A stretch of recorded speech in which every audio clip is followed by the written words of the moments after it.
Señor presidente e integrantes de la mesa directiva, señoras diputadas, señores diputados, acudo a esta Cámara para ampliar los contenidos del sexto informe de gobierno en materia educativa, pero también para compartir con ustedes algunas reflexiones acerca de la política pública más importante para las niñas y los niños de México. México tiene el 9º sistema educativo más grande del mundo, con 36.5 millones de alumnos, 1.2 millones más que hace 6 años.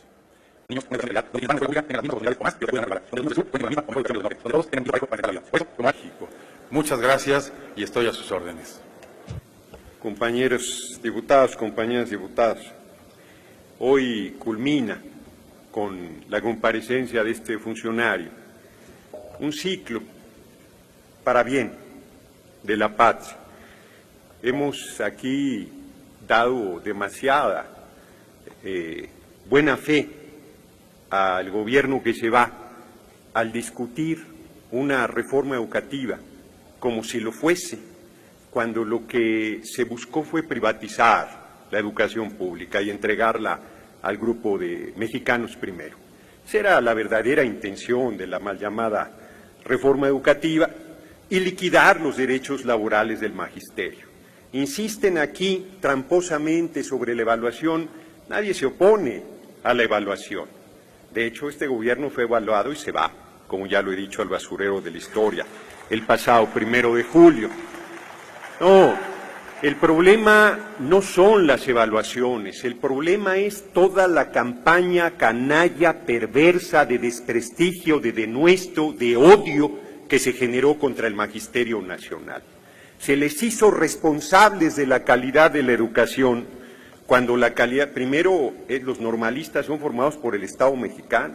Segundo, si los evalúas, no los evalúas para ponerles determinado número de evaluaciones y hacerlos a un lado, sino para mejorar su formación, para mejorar su preparación. Voy a demostrar el grado de hipocresía de estos funcionarios. Si de verdad les preocupaba la educación del país, ¿por qué 36% de las escuelas carecen de drenaje? 24% carecen de red pública de agua. 10% de las escuelas del país no tienen baño, los niños no tienen baño. 8% no tienen energía eléctrica. 15% no tienen sillas. Los niños toman las clases sentados donde pueden. 10% no tienen pizarrón. Hablan de la preocupación de la calidad educativa del país y 10% de las escuelas del país no tienen pizarrón. 20% carecen los profesores de silla y de escritorio, 59% no tienen salida de emergencia, 40% no tienen computadora. Y estos datos no incluyen a estados tan pobres como Chiapas, como Oaxaca y como Michoacán. O sea, 5 de cada 10 niños comen una vez al día. ¿Cómo no se les ocurrió en su reforma educativa darles de desayunar, de comer, de almorzar, de merendar en las escuelas públicas del país? Nos pregunta la derecha que dónde está nuestra propuesta, pues les presentamos los CENDIs del Partido del Trabajo, donde les dan de desayunar, de comer, de almorzar, de merendar. Hay escuelas hasta con alberca, tienen médicos, son revisados los niños. Ahí está. Se hace con muy poco dinero, con mucho amor, con mucho servicio, con mucho compromiso y con preocupación por la niñez mexicana, y no como este gobierno que lo único que piensa es en negocios, en dinero, en hacerse cada vez más ricos. Son monstruosamente corruptos. Hay herencias nefastas. La de Carlos Salinas, sin duda. Y aquí tenemos a un lado una herencia desde esa época. Sirvió desde el gobierno de Carlos Salinas. Y voy a poner un ejemplo para que no digan que hablo de generalidades. Aquí están unos datos de inconsistencias en los programas del FONDEM para la reconstrucción de escuelas. Según la Segov, son 3.648 escuelas atendidas, pero Hacienda da en la misma época 2.505.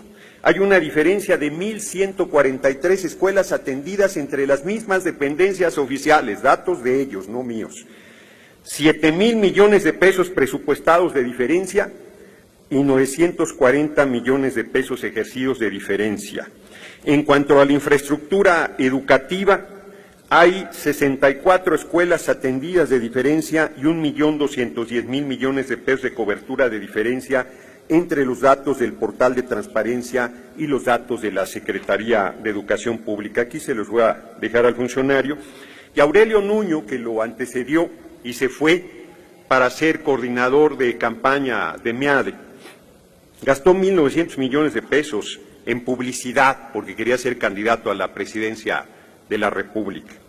Bueno, pues ese dinero hubiera alcanzado para tener 2017 y 2018 todas las escuelas afectadas en el Estado de México y Chiapas con el programa de Escuelas al 100. Aquí le dejo, funcionario, los datos y me reservo para la réplica algunos otros detalles que tengo aquí pendientes.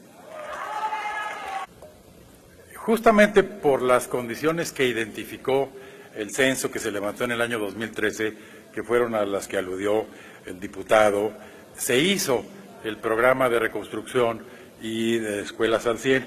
Esos datos correspondieron al levantamiento del 2013, que indicaron en efecto los porcentajes de escuelas que tenían esas deficiencias.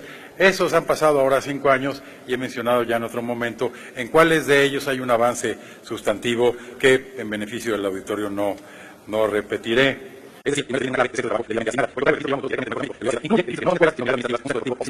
Tipos educativos para el caso de educación inicial y temprana.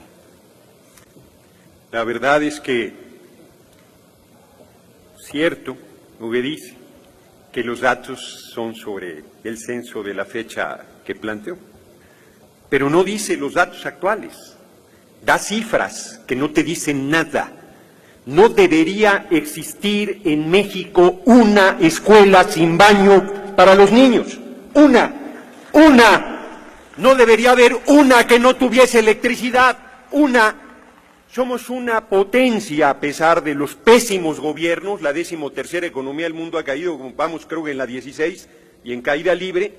Y aún así no debería haber las condiciones que tienen las escuelas públicas del país. Ni una donde los niños no tuvieran pizarrón, ni una donde los niños no tuvieran dónde sentarse. Una sola no debería existir. Y existen con los datos que he proporcionado y que el funcionario no desmiente. Ni uno solo. La verdad, da mucha indignación. Yo quiero mantenerme tranquilo, he estado ahí escuchando toda la comparecencia, aburrido como una ostra, oyendo un país que no existe más que en la mente de ellos, más que en su percepción. No se enteran que perdieron el 1 de julio, no se enteran que volvieron a perder el fin de semana, no se enteran que el país va para otro lado y no tienen el mínimo de decencia de venir a decir aquí, bueno, esto es lo que hicimos y hasta aquí llegó, sino todavía, ay, a ver si se salva algo. No es nada de lo que han hecho, no es nada salvable. Son el antirrey Midas, todo lo que tocan lo hacen polvo. Estuvieron a punto de deshacerse del país. Así es que ya se van. Y a los compañeros del PAN, síganle por donde van, porque nosotros sí vamos a servir al pueblo, sí vamos a cambiar el país. No habrá ni un niño ni una niña trabajando, todos irán a la escuela y llegaremos a darles de desayunar, su intervención, de comer, diputado. de almorzar en las escuelas públicas del país. No hay alusiones para la fracción, compañera. Muchas gracias.